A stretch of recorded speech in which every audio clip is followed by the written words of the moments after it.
ආයුබෝවන් අප YouTube channel එකට අපි ඔබ සාදරයෙන් පිළිගන්නවා.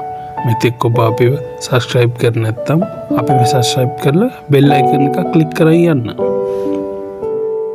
සිංහරාජ වැසි වනාන්තරය.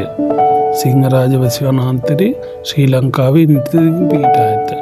දකුණින් කාලමාතා දිස්ත්‍රික්කවලිනුත් බටහිරින් කළුතර රත්නපුර දිස්ත්‍රික්කවලිනුත් මායිම්ම පවතී. 1988 10 මාසේ 21 දින යුනෙස්කෝ ලෝක උරුමයක් බවට පත්වුණු සිංහරාජ වැසි වනාන්තරයේ වපසරිය හෙක්ටයාර් 11187කි. දිග කිලෝමීටර් 21කි.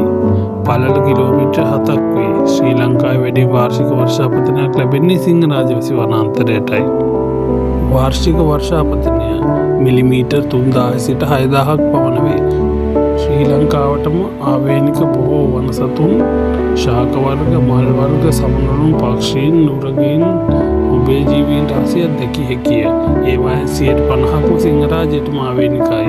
ශ්‍රී ලංකාවේ හදවත බඳ වූ සිංහරාජ වැසි වනාන්තරය රැක ගැනීම අපගේ යුතුකමයි. ඊළඟ වීඩියෝ එකේ හමු වන තෙක් ඔබ සැමට සුබ දවසක්.